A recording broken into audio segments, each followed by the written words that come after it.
We begin on page Daf Chet Amud Aleph. If you're following in the art scroll, it's 8A1. Rava Amar, 10 lines from the top. Rava said, Im ra'ita talmid, if you see a talmid, a student, shelimudo kashe alav kabarzel, that his studying is difficult for him, kabarzel, like iron. Why is it the case? Why is it so difficult for him? It's difficult because, maybe lower the speaker. It's difficult because, guys, go on mute. Go on mute. Why is it? It's because his rabbi is not masbir lo panim. What does those words mean in this context? You may remember the Mishnah in Avot. The Mishnah in Avot says, Heve mekabel et kol ha'adam. A person should greet everybody always. B'sever panim yafot. Sever panim means with a nice countenance. So why is he not succeeding? Guys, could you go on mute? We're just hearing too much background noise from the houses. Okay? Why is he not succeeding in his learning? Because his rabbi is not smiling at him. Now, first of all, what a lesson. You know, the old school rabbis, trach, like my father would say, right? No nonsense. You know, it was very difficult to make them love you, right? To get a smile from their faces. That was the old school, right? But the people understood that face wasn't a sour face. It was just a serious face. They understood that these people were very serious, respectable, elevated people, so they weren't running around joking, hey, oh, hey, oh. Our generation's not like that anymore. If you're not greeting everyone with a smile, if you're not teaching everyone like you feel like you won the lottery that they came to your class, you know, then they're not learning anything from you. So the teacher needs to show the student a sever panim yafot. Otherwise, the learning will be impossible for the student. Now, I wanted to just ask this question. Can anyone understand? Maybe help me out here. What do you think the reason is that there's any sort of association between the information I'm giving over and whether or not I'm smiling or I'm happy with you? What was the question? Rava says that if you find a student that finds learning difficult like iron, it's because his rabbi is not smiling at him. Who cares if his rabbi is smiling? It's a transfer of information. It's not true. Go ahead. Take it personal. No, there's nonverbal communication is 90% of communication. So Correct. the way you act, the way you convey language. something, your body language, your facial contortions affect the person who's receiving the information. Completely agree that it affects. But as an example, let's say I gave you a very tragic speech. You're not going to remember the speech because my face is sad? I'm going to remember it more because you portray yourself as being sad. Okay. It's going to have more of an effect. Yeah, it has an effect. So here he's saying, if you're not smiling, so if I'm crying, it should also work. In other words, the point is he's saying clearly that there's an association between me taking in the Torah, me understanding my studies, and the fact that my rabbi is smiling at me. What does that have to do with anything?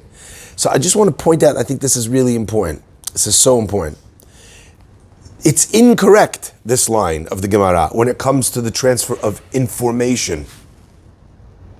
Incorrect. But when it comes to the transfer of Torah, of living your life by a moral code, if the person feels this is miserable, or this is sad, or this is serious, what's the person going to feel? What is he going to want to do? Run for the hills. I can't tell you. There's one piece of Jewish history, recent history, that sticks in my head. I mention it all the time. They came to Rav Moshe Feinstein with a question. They said, Rabbi, how is it possible that the children of these people, these immigrants that came over after the war, who lost their job every Friday night because they risked their lives, they were moser nefesh for Shabbat, and their kids are not shomer Shabbat? How could that be? These kids witnessed every week their father gave up his job for Shabbat. Pink slip Friday, new job Monday. How? And Rav Moshe said, because every Friday night when they came home with a pink slip, the father sat at the table, and the mother said, what happened? And he said, "Es ist schwer zu sein Ayid." You know what that means in Jewish? No. It's hard to be a Jew. So what did the kid learn? He didn't learn the sacrifice that his father was making for Judaism. He learned that Judaism is a sacrifice. And he thought to himself, why would I want to do that? You understand? Interesting. So if a student finds it hard to learn the lessons of Torah, it must be because the rabbi is not communicating. I don't think it means the rabbi needs to be smiling. That's psychotic. Can I make this point even stronger? Let's say a rabbi is teaching the halachot of Tisha B'Av. He's telling about the Khurban of the destruction of Beit HaMikdash. But the rabbi has to be sitting there like this, and then the Romans killed all the children with a smile on his face. That's psychotic. It doesn't mean that. It means that the student feels from the rabbi that there's a warmth, that there's a smile, that he cares about him as a student. There's a connection. Okay? Says the Gemara, Shne'emar, how does Rava know this? From the pasuk that we read last week.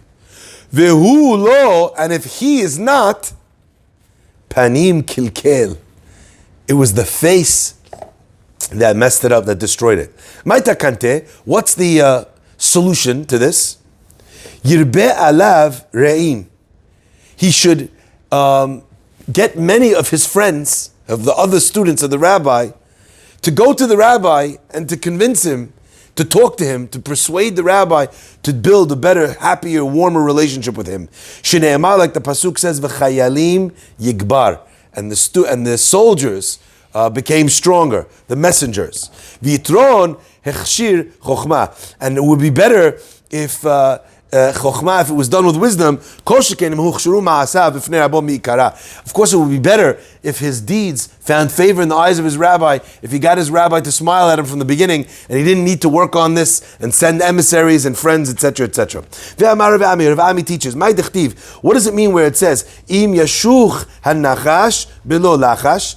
If the snake bites below lachash, without the snake charmer whispering sweet nothings in its ear, ve'en yitron liba'al halashon, and there's no advantage, there's no benefit to the person who speaks, to the tale bearer, to the person who speaks about others.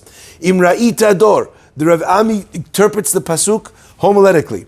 If a person sees a generation, sha'shamayim mishtachin kanechoshet. So look, we're playing on the words. Im yashuch is the same word as mishatech, which means something becomes auburn, becomes amber, becomes copper, yellow or reddish orange, turns the color kanechoshet of copper. So we're learning yashuch hanachash becomes red colored, hanachash kanechoshet. So if that happens, below lachash, what should he do if the skies are? Yeah?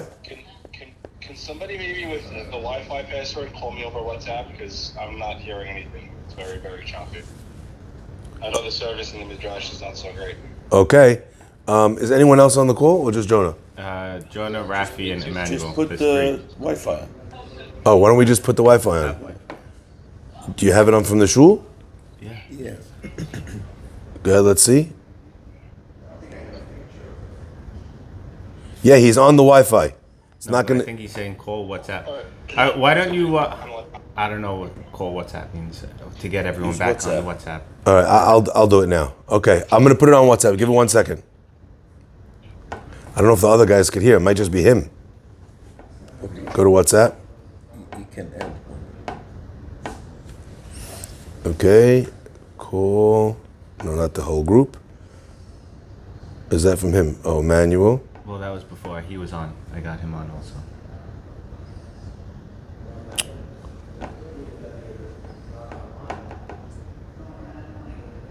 Why doesn't this work on your phone? Go back, maybe. Calls plus Zara. Oh, you don't have him saved. What a nightmare. I mean, should I just... Milahori talamatar, the skies are turning copper-like instead of giving the rains that they're supposed to. Bishvil bilo lachash, says the pasuk. Bishvil lo chashe lechishot, between, it is because of those who whisper. She'en bidor, that are not in that generation. Why are those that pray called the whisperers? Because when we pray the silent prayer, we don't actually pray it loud. So if we're lacking rain, it's because we don't have people praying. If a person of a generation doesn't have whisperers, if people are not praying, what should they do? They should go to someone that knows how to pray. Dichtiv, like the pasuk continues, Yagid alav re'o. His friend should speak about him. Ve'en yitaron leba'al halashon. So what does it mean? What is it continuing in the pasuk when it says, and there's no advantage to the ba'al halashon, to the people who speak, who give tales? U'mi she'efshar lo lilchosh ve'eno lochesh ma hana'a yesh lo. What joy, what benefit does a person who has the ability to pray, who does not pray, what benefit does he have? Now I just want to pause here for 1 second. What's the Mishnah asking? What do you mean? If a person can pray, what benefit does he have not to pray? What is that comment? I think what he's speaking to is, sometimes a person might think, you asked me to come pray for you. I'm thinking to myself, you know what? I only have a finite number of prays. How many credits do I have in the pray column? Right? I'm going to pray for you, I'm going to pray for you, I'm going to pray for you. I'm not going to be able to pray for myself. What that person is not realizing is, as they pray for others, they are also building up the merit because they prayed for another. So even as you're dripping out merits because you're asking Borei Olam for something, you're also gaining in credits because you prayed for somebody else. So mahana'ah, what benefit could there possibly be for you to say, I'm not willing to pray, or I'm not going to pray? What happens, what happens if they went to people like that and they weren't answered? They still didn't rain. What do they do? They should go to the righteous, the most righteous in the nation, and he will pray for them exceedingly. Like the pasuk says, God commands on the rain to come down in the hands of a person who is persistently praying. The word pigiyah refers to ela tefillah, refers to prayer. Like the pasuk says, God says to the Navi, don't pray for these people, and don't raise for them rina utefillah, rina and prayers, and do not continuously, persistently come to me asking me to do it. So you see, the word pigiyah means to pray. This idea, by the way, of going to a Talmid Chacham to ask for prayers is something which is very important. Of course, who prays? Who is the first responsibility for tefillah? On you. People come to people and they ask them to pray. My first response to them, I say, have you prayed for it? Do you know how to pray? Let me teach you how to pray. First, you should pray. But then if you can't, then you go and you ask people to pray. Then if that doesn't work, then we go and we find the great tzaddikim. In fact, we will learn about a fellow whose name is Choni HaMa'agal. He's called Choni HaMa'agal because he made a circle. He would draw a circle around himself on the earth, and he would say to God, I'm not leaving the circle until my prayers are answered. And he would pray and pray and pray and pray. He wouldn't leave the circle he'd drawn until the rain came. And his tefillah answered. The Gemara says, can a person do that? No. And disrespect? And the answer to the Gemara says, yes, it's disrespect. If you have a relationship like you and I have with God, then it's disrespect. But if you have the relationship that Choni HaMa'agal had with God, then it's not disrespect. It's an illustration to HaKadosh Baruch Hu, how important the answering of this tefillah is for you. And yes, you're going to need to stay there now until you get the job done. But this is the idea of finding the great tzaddikim. I remember living in Eretz Israel. I participated. Go ahead, sorry. Right?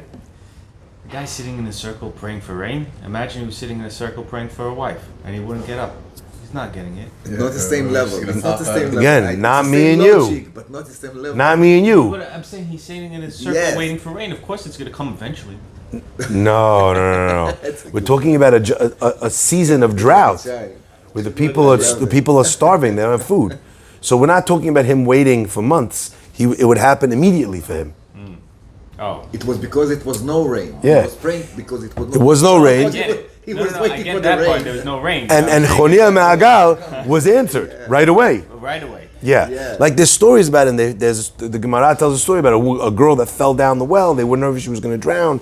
So they ran, I mean, obviously they stayed and tried to get her out too, but they couldn't get her out. So they ran to Chonia Ma'agal to pray. I mean, you understand that the time frame for his prayers being answered. Got it. Okay? So now it's not a right for us. Imagine a guy praying for a wife, or the opposite. You know, he should maybe go out of the shul and go find her. Exactly. In the circle you will. You know, okay. If I was me, by the way, you want to come off like a hashuv guy. So you say, I'm not leaving the circle. How big is the circle? The United States, you know. Okay, fine. The circle of the globe, yani. Okay, so the Gemara says this idea of Epigya tefillah. So what does a person do? They go to the righteous person. They go for tefillah to the righteous person, and then they have and then they get what they need. So I remember when I lived in Israel, when they had very difficult times, they would call an atzeret tefillah. I don't know if any of you has ever been part of something like this. In Jerusalem. Yeah. It's unbelievable. Atzeret tefillah means a pause, a gathering for tefillah. They would get in the streets of the city, and you'd have buses coming from all around the country, people pouring into Jerusalem, and it would be on, you know where the new bus station is? Not right next to the bridge, right when you come into Jerusalem? Yeah. So that main road, it would be wall-to-wall people from where they would have the dais, as far as the eye could see. I remember being part of a day of prayer like this, where there was over 500,000 people present. Wow. Special beracha, right? For that? Psycho, yes, special beracha. Wow. And who's on the dais? All the greatest rabbis of the generation. And I remember, I even get now goosebumps thinking about it. When they were saying it, they said the tefillot, and then they said, as a ma'amad, a public thing, they were like, Shema Yisrael, Amunai Elokeinu, Amunai Echad. And then everyone together, Shema Yisrael. Right? I mean, it was wild. Now, everyone is packed, wall-to-wall people, so it's like an ocean, okay, of black. You see people hanging out the windows, you know, as far as you could see. I managed, there was like a metal railing in between the two roads. So I climbed on the metal railing and I'm balancing myself, me and my friend, on top of this railing. So you see an ocean of people and two people's head, you know, sticking up like this. Someone captured this from like a drone or whatever, and they posted this picture, and I have the picture. You just see the ocean of people and two nutcases. That's me and my best friend. But I will never forget. So they did the Shema Yisrael, right? And you're in it. Hashem Echad. But because the people, they're so far, so the amount of time that it takes for the sound, so you heard Echad, Echad, Echad, Echad, Echad. It was amazing. Unbelievable. But you're being led by the greatest tzaddikim of the generation. So this is really, that scene is what they were really talking about when they talked about this. Come together and pray. It's not working, go find someone who has the power of prayer. It's not working, find the Chassid Shebador, the most righteous of the generation, and let him v'yirbeh alav b'tfilah. Shnei Amar, like the pasuk says, v'yetzav alav mafkiah. Okay, we continue. Right at the bottom of the gray line on 8A1. Okay? The Gemara continues. V'im lachash, and if he prayed, ve'alta biyado, and the prayer was answered, umegis da'ato alav, and his, now he feels great. He prayed, started raining. He drew the circle, his wife came in it, okay? Megis da'ato alav, now he feels great. Look at me praying like that, right? Amazing. He's got the Nike swoosh, just pray it. Okay. Mevi, if this guy, if he's now filled with pride that his prayer was answered, Mevi afle olam, he brings a fury to the world from HaKadosh Baruch Hu of punishment in his arrogance. Shnei Emar, like the pasuk says, Makne'af al oleh. If you look at you'll see the whole pasuk in Gimel on the side. Yagid alav re'o, with the pasuk that we said earlier, his friend speaks to God on his behalf. Mikne af al ole.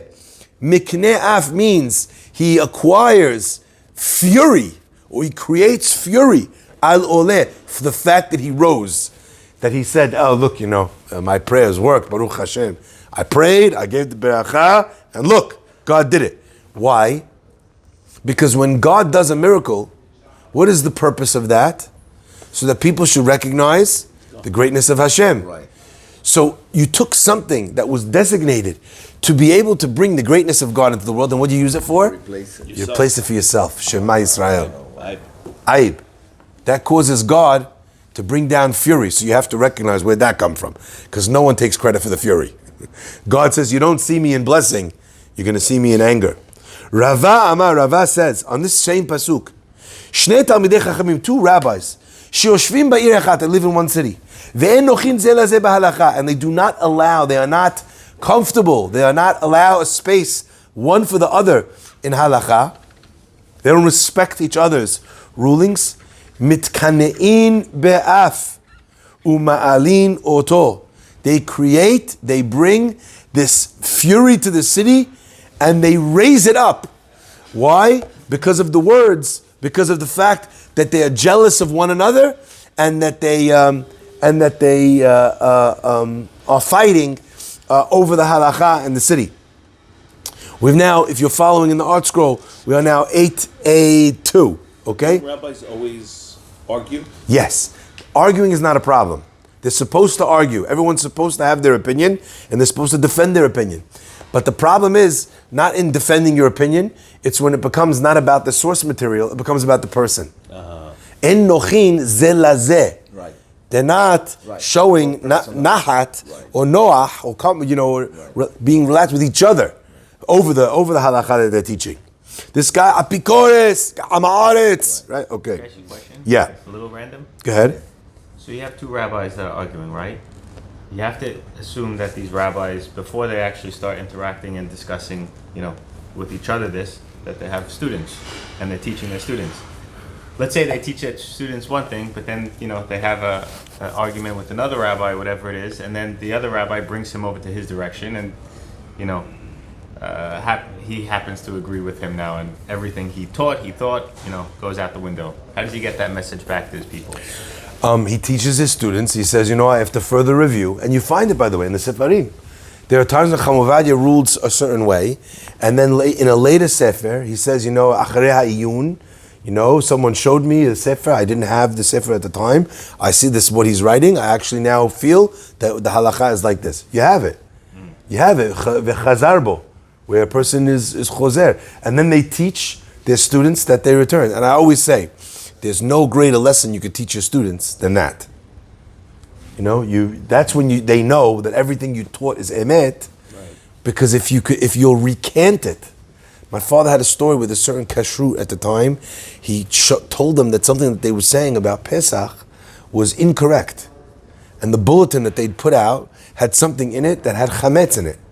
And he told them, print a retraction, send out the email. They refused. And that's when my father knew that was a kashkacha, a kashrut, that you could never trust for anything. Because they were willing to put their own egos over the people eating hametz on Pesach. Okay? Amar Rish Lakish. Rish Lakish taught, "My dichtiv." What does it mean when it says, "Im yashucha nachash below lachash"? If the snake bites without being charmed by the charmer, ve'en yitron the baal halashon. There's no advantage to the speaker of tales, to the person, the man of the tongue. Le'atid lavo, in the future, mitkabtzot u'baot kol hachayot etzel hanachash. All of the animals will gather around the snake.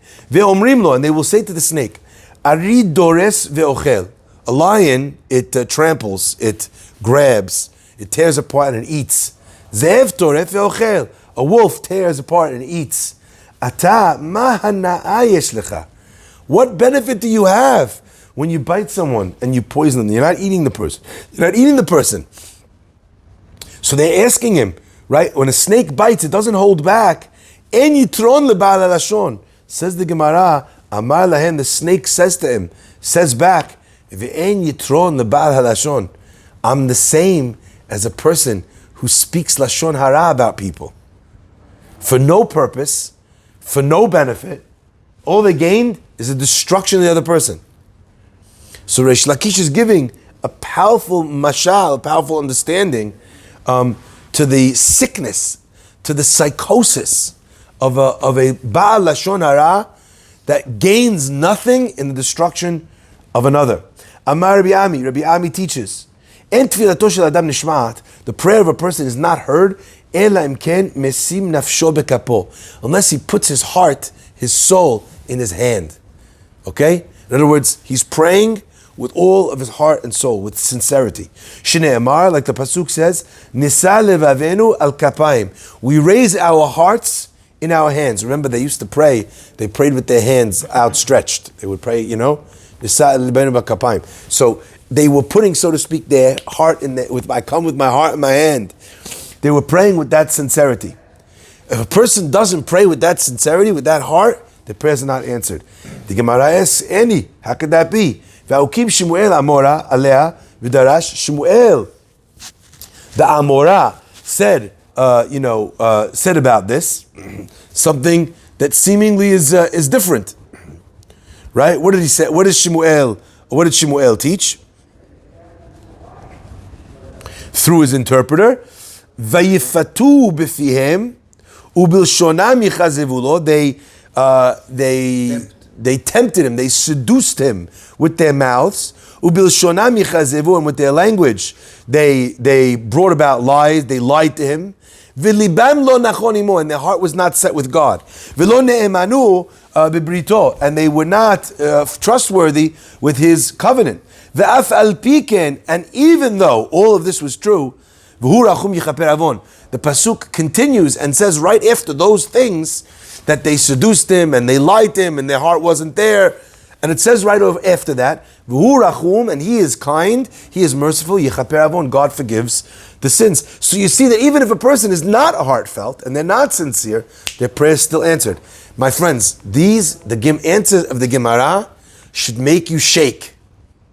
Answers the Gemara. So we have a contradiction.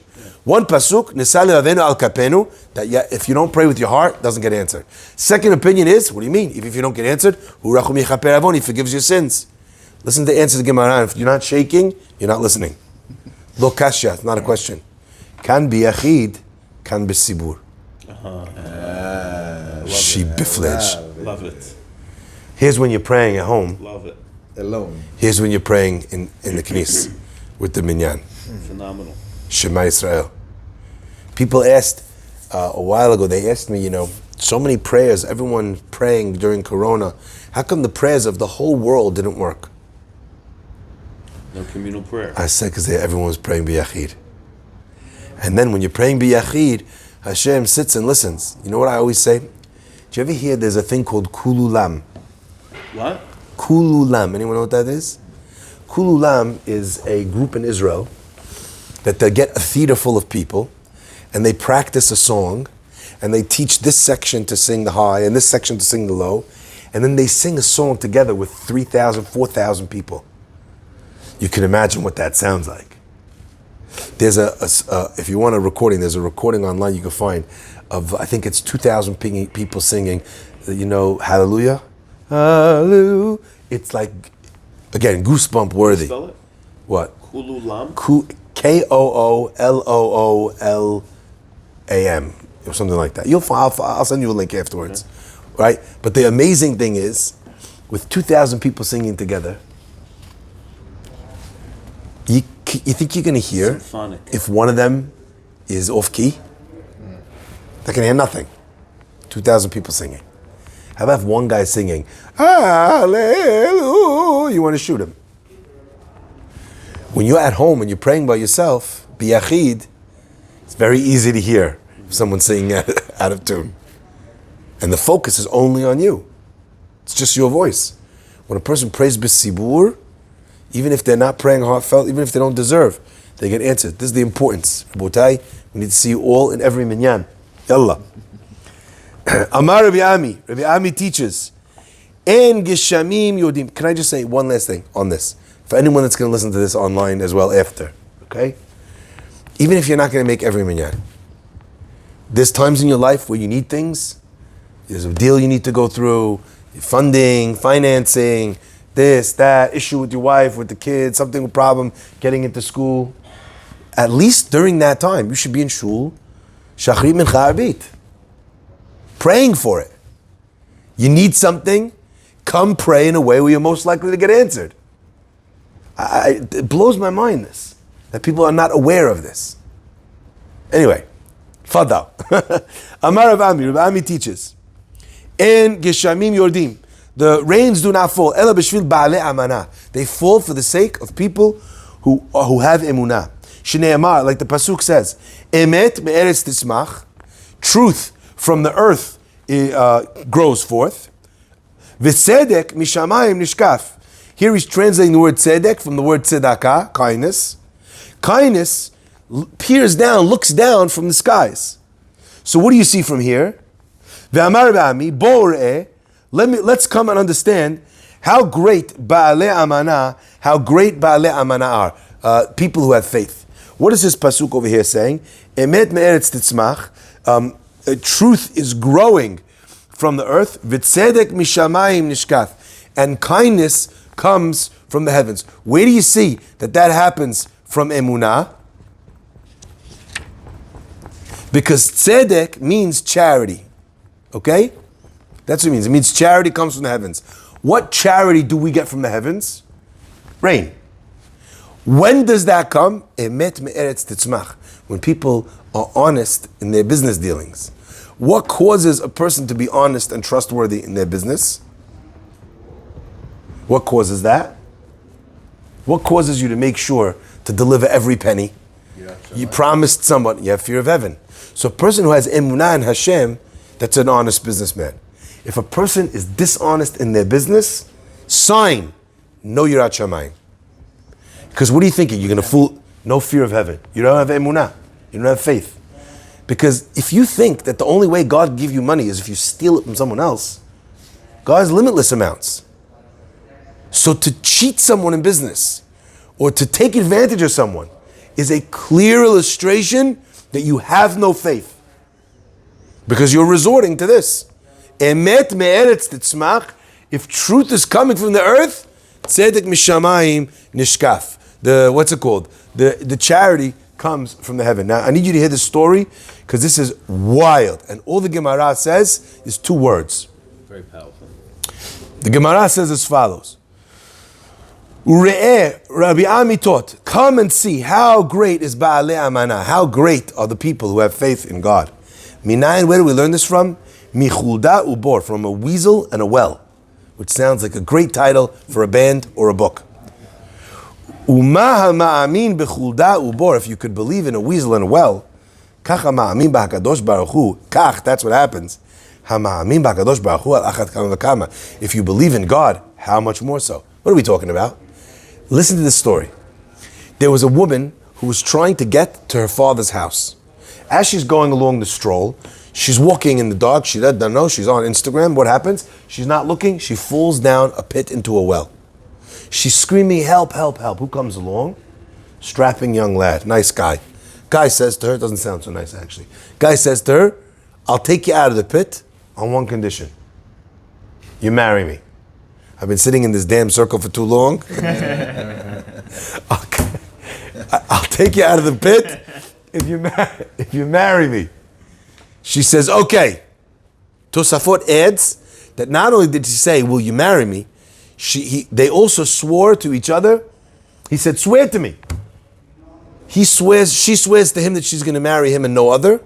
He swears to her also, the same, he's going to marry her and no other. Anyway, he takes her out of the pit. She goes to her father's house. Time passes. Till they're waiting till the time comes, and then they'll marry one another. Years go by. The guy finds some other girl, forgets all about the story, marries this other girl, has 2 children. The first of his children die in a well, and the second one of his children die from being bitten or being torn apart as a baby by a weasel. The woman comes to her husband and says, this is too strange. What in the world is going on here that this should happen? What do these 2 things have to do with our children? How come we lost 2 of our kids? All of a sudden, the guy, like a lightning bolt, remembers what happened. When they swore to one another, each of them, they looked around, they said, okay, who's going to witness this transaction?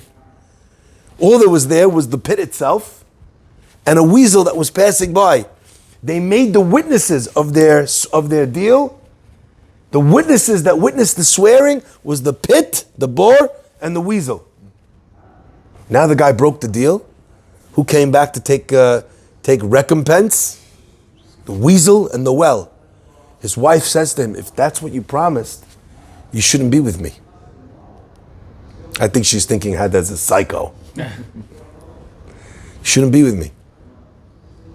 You should give me a get and you should be with her. He gives her a get and he marries the other girl. I would pay anything to know the end of the story, but I don't know what happens after that. So how do you know the story? By reading that in the Gemara? So- reading in the notes, it says in the notes. Rashi says and Tosafot says. Oh, okay. But there's a difference between the way Rashi says it and the way Tosafot says it. Rashi just says they swore to one another they would marry. My question is, if she would have married someone else, I understand her being punished. Because you can only be married to one husband. But what in the fact that he married this girl means that he won't marry the other girl? Right.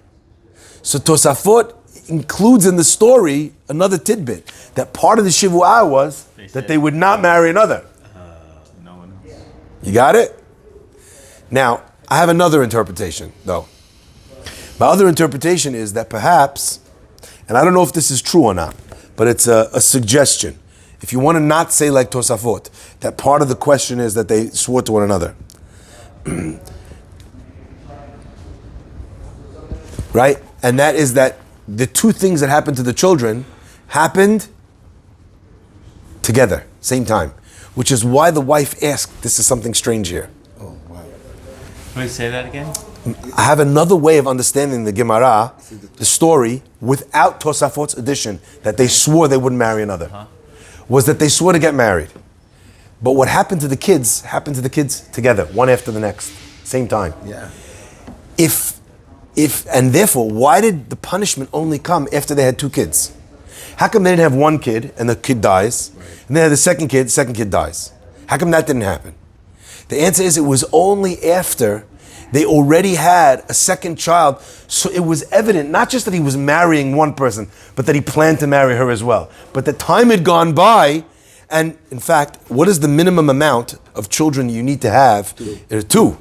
So once he'd married, a person needs to have, in order to have the mitzvah of pruvu, you have to have at least two children. Okay? So the idea, Boy and a girl, right? machloket, boy, girl, but the least amount of children is two kids. Okay? There's one opinion that says two boys and a girl. Okay? But either way, the point is, regardless of that, is that he had waited long enough to illustrate not just that he was marrying her, but he was also going to marry the other G. But that he was marrying her, and that's it. That's where he was done. It was only when he had the second kid that now it became an issue. So even if you don't have Tosafot's addition, one could still understand the story that he was in breach because it was clear that he had no intention of fulfilling his shibu'ah. Let me ask you. Yes. If he would have went to her and As a lawyer, said, it's fascinating. Nick shit, we're good. You don't have to marry me. They could Good? have. They could be mevatel the shibu'ah. They could go in front of a bet din, Oh, wow. right? But they didn't. But it has to go in front of a bet din Yeah, if it's just in front of two people. to undo a shibu'ah, yeah. They can retreat. They can, if you're going. If it's illegal, mutual, like They could undo it. They Yeah, could undo it. Right. Yeah, but that has to be undone. Right. Like she needs to forgive it, and he needs to go to a bet din. There's a different cases whether it's one judge or three judges, but they would go and they would undo the shibu'ah with her permission, and then he's free to marry her. Okay? Now, but it's amazing how there's two words in the Gemara, and you have the whole background, right? So what does he say? Listen to this. Rabbi Ami says, listen how great a person who has faith in God is. Because when you make two witnesses called a weasel and a well, and this is how good they are at making sure that you did what you said you were going to do, could you imagine, al achat kama v'kama, if you make God a witness? If God is your witness, if a person lives their life by understanding, by feeling, by knowing that HaKadosh Baruch Hu sees everything, and that HaKadosh Baruch Hu is going to make sure that things are done in the right way. Okay, let's just finish up and then we'll continue next week. Last bit is Amar Rabbi Yochanan. Rabbi Yochanan taught, Kol masdik et atzmo milamata, matzdikin alav adin milmala. When a person makes himself better, when he becomes a tzaddik, when he makes himself, improves himself down here on earth, matzdikin alav adin milmala. In Shamayim, they enact judgments against him. What does that mean? That sounds like a terrible thing. The Gemara is saying is that if a person is very strict and careful with himself down here on earth, so Olshin Shamayim, they're going to give him his punishments down here on earth so that he could come clean to Gan Eden. So he can not be punished. And the funny thing is, in this world, a person experiences Yisurin, suffering, right? That suffering cleans his plate, even if it's a small amount. How small, we saw already in the class the other day, how small is Yisurin? If he orders a cold brew coffee and they bring him a hot coffee. Yisurin. Guy reaches in his pocket to take out 3 coins and he only took out 2. Now he needs to go back, take out another coin. Yisurin. Yisurin means suffering. Kapara. Like he gets kapara. So if a person is strict with themselves in Shamayim, right, down here on earth with his mitzvot, they're also strict on him from Shamayim. But the way that they're strict with him from Shamayim doesn't mean that he doesn't need to suffer. It means that if he's paying attention to exactly the coin, then they'll count that as suffering for him. You see the connection? So that person then comes to Olam Haba with a clean slate. Nishka, where do we learn it from? How do we learn this? If from the earth a person is emet, he's very careful and he's doing things in the truest possible way. V'sedek mishamayim nishkaf. Here we're learning tzedek as judgment, like tzedek tirdof. Justice gets done from the heavens. Rabbi Chia bar Avin said in the name of Rav Huna, emet me'eretz titzmach. Sorry, mehacha. Rabbi Chia bar Avin learned it from here. The pasuk says, "Ukir atecha evratecha," and according to your fear is your anger. So a person brings on themselves the anger of God in this world for smaller things, for the fact that he is a person who is God-fearing. Rish Lakish amar mehacha. Rish Lakish learns it from here. Pagata etzas Hashem. You so to speak, you hit the guy who's joyful. Ve'oseh tzedek. B'derachecha yiskirucha, and the guy who does justice, b'derachecha, with your ways, yiskirucha, they will mention you. They will be able to say, how will they mention you, God? Hen ata kasafta, God, you did get angry. V'necheta, was because of a sin that we did. They recognize it. Bahem olam v'nivasha, and with this, the world, what does it mean? The world to come, v'nivashea, will become, there'll be salvation. So when a person recognizes they've done something wrong, and they're recognizing the things that they do wrong, they're taking it hard on themselves down here on earth. Min hashamayim, they give them some suffering, some difficulties here on earth, and then their entire world to come is saved. Amar Rabbi Yeshua ben Levi. Rabbi Yeshua ben Levi teaches, Kol hasamech b'yisurin, if a person rejoices in his sadness, in his suffering, he looks at something that went difficult, that was very hard for him, and he says to himself, HaKadosh Baruch Hu, he feels not a joy, not he's a masochist, but he understands and he recognizes that it came from HaKadosh Baruch Hu, and there's a reason and justification for it. When a person finds joy or deals with it with equanimity, with that, he brings salvation to the whole world. So a person that has a difficult time, or something goes on with him, or he's suffering in business, or whatever, or his health, or whatever happens to him, and he accepts it from HaKadosh Baruch Hu, he brings salvation to all those around him. What a powerful tool that is. Shnei Emar, like the pasuk says, Bahem olam v'nivasha. If the person says, Hen ata kasafta, God, you were angry. It must be because maybe I did something wrong, something was done. There's a tikkun here, there's a kapara. When a person can accept it that way, the pasuk continues and says, Bahem olam v'nivasha. On that, a person can bring yeshuot. Kol Amar Rish Lakish. Rish Lakish learns. Okay, well, this is already a whole new thing. We'll continue from next week about the holding back of the skies and what the lashon of Asira means. Baruch Adonai.